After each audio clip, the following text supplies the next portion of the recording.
In this installment of How Awesome is SQL, we are going to look at using the command line interface to insert data into a table. I'm going to do this using a script, MySQL script. We've learned from previous videos that doing this without a script can lead to some interesting, if not frustrating, issues. I'm going to create a database called insert example, and admittedly had to run this script more than once to get this to work correctly. So I insert this first line, drop the database insert example if it exists, because in the next line I create it. And so if you create this database and then you go in and try to run the script again, when you try to create it, it's the second time it throws an error. So this just seemed like the easiest. Since I know this example is really not important and I'm not going to keep it around, I'm going to drop it and then create it. So maybe not the best coding, but for a simple example that you don't care about, it works just fine. And then after I create it, I'm going to use this database. So this is all stuff that we've seen before, and I'm going to create a table. So we've seen this before. I'm going to call that table data, and there's a few new things in here. I'm going to have an ID, which is going to be an int. Notice that I'm using primary key here in a different way, so I'm saying that this ID is going to be the primary key for the table data, and I want to auto increment this primary key. This is going to be important for what I'm going to do here in a minute. And then this table is going to be very simple. It's just going to have a name and a nickname. Now here's the insert command. So this is where we are going to insert now values or rows into our table. So I'm going to insert into, table name is data, values, so this is another keyword, and then here we have to be a little careful because this is going to be the primary key column. So I'm going to make that a null. If you leave this blank, that's actually okay. Because this is an auto increment, if you just put in, two values, Jim and Dude, then they will go in as name and nickname and it will ignore the ID data. But I prefer to use the null so that when you do this, then when you do this insert with Jim and Dude and you have the null here, then MySQL will actually do the auto increment. Whereas in the next two, I am forcing the ID for Fred to be 3, and I'm forcing the value of 3 on the Sam also. So when you think, well, that might cause problems, and certainly enough it does, as we will see. And then here is a different format for doing the same sort of insert, that this is actually the preferred format. So insert into data, so nothing's changed there. But here I'm specifying which columns by name I am inserting values into. So name, name, nickname, nickname. So I'm inserting into these two columns, from the table data, and I'm going to insert in this case the values James and Eazy-E. And if I wanted to, I could put a comma here and insert more things. So maybe we'll come back and do that after we run this. And then when I'm done, I'm going to select star from data. Alright, so there's no convenient way. I've been playing around in MySQL. There's no convenient way to come back and erase your screen from the command line, so I just hit enter a bunch of times and it sort of looks like this. I suppose I could have exited out, but then I would have to come back to my command line and get back to this directory, and well, that's just no fun. Alright, so I am going to run this script, which is called insert1. And so the command again is MySQL -u for the user, and I'm going to log in as root with a password, and then I'm going to pipe in the script insert1.sql. It'll ask me for a password, and what we should see as output are these values here from the table when we do select star from data. This is what we should see, but maybe not. So we have duplicate entry 3 for primary key. Alright, so ID data is a primary key and we're trying to assign it to a couple of different folks here. So maybe that's not a good plan. Actually, maybe I'll take out Fred. He's got kind of a boring nickname. Sorry, Freds in the world, but your history. Just as quickly as that. Alright, so let's try this again. And so there we go. Now notice something. Having set the value for ID data here to 3, because of the auto increment, the next insert I do gets a value of 4. So there's your auto increment at work. Probably not a good idea to set a value for the auto increment. There may be fields that you want to change, so that you may know that the person with ID 3, you want to change some values. That's a little bit different than doing an insert. Probably best to just use null here. But for the sake of being thorough, you can just use a 3, or you can just skip it altogether and not specify a value for an auto incremented key. So you can just skip it, and you're going to get a value for it anyways. All right, now I want to show you something else.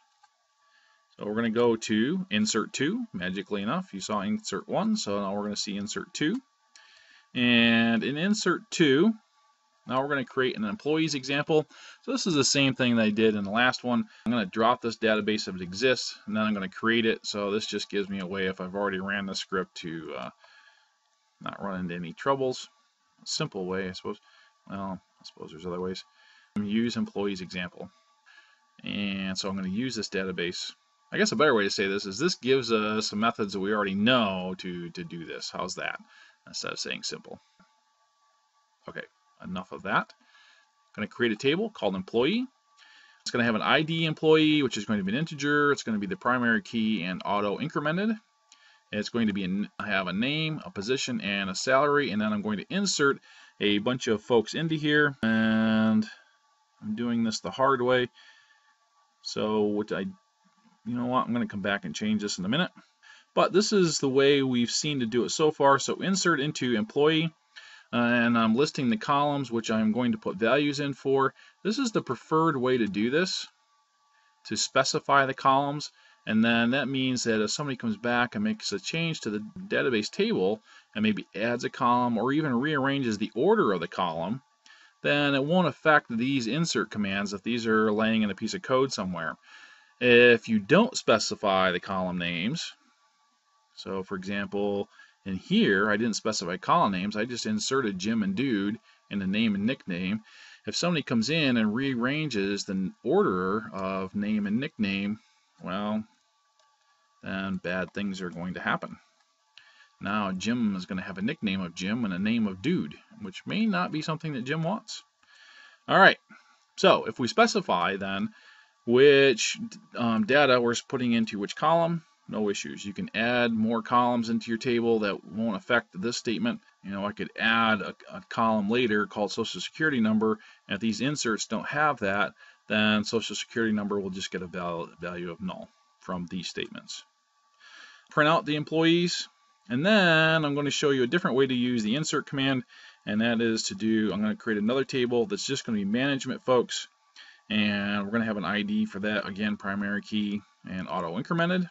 And these people are going to have a name and a position and a years with company. And what I'm going to do here is in this insert, I'm going to insert into management their ID, their name, and their position, but I'm going to get it from employee. So I'm going to select the ID of employee, the name, and the position from employee, and I'm only going to take people where their position, so that's this up here position, where their position is management. And I just realized, oops, well, I did something that I should not have done. These should not be the same name. So name and name, position and position should not be the same. All right, so I'm going to change this to management name, management position, and let's see, insert into management, management name, management position. Okay, so even though those are in different tables, they shouldn't have the same names. The columns shouldn't have the same names. Oops, that was my mistake, but we've fixed it now. So, all right. So what should happen then is I should insert Fred and Samantha in here. There won't have any years of company information because we don't have that information in employee. But then once this table is populated with information from here, we could come back and look that up, or maybe in the future we could do a join with another table that has salary information and put that information in there. Okay, and then when we're done, we are going to show all of our management folks. All right, so insert 2. Should have road tested this before I made the changes, but sometimes you live dangerously and it works. All right, this is then the output from the first set of inserts. So we have Jim, who is a clerk, is paid $20,000. Janice, a clerk, paid $22,000. Fred, his management is $50,000. Samantha, who's in management, is $70,000. And then this is our management table. So notice it's printing off the names of the columns for us: ID management, name, position, years with company. I wonder if I didn't save this. I suppose I've caught it on video whether I saved it or not, because this should say M name and M position. Well, it doesn't, does it? So maybe I got away with one. Anyways, notice that this insert into management has given us the 2 managers, Fred and Samantha. Okay. Now, I want to try something else here. This is a little bit inconvenient, creating all these insert statements like this. So perhaps we can shorten this up a little bit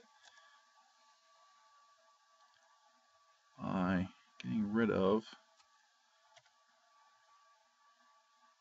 all these inserts and using one insert.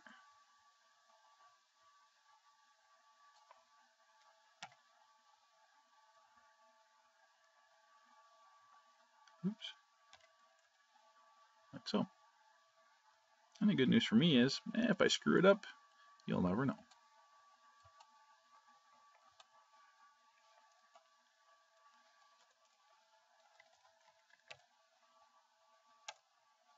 Okay, so you can, with one insert multiple rows into your tables. No problems there. And all right, I think then, let's see, was that everything I wanted to cover? Oh, and look, I hadn't saved it before. I saved it this time, and look what we got. Now we have M name and M position. So I guess it didn't do me a ton of good to change M name and M position the first time. Didn't rename them. Anyways, that is another installment of MySQL is awesome, and can't wait for the next one.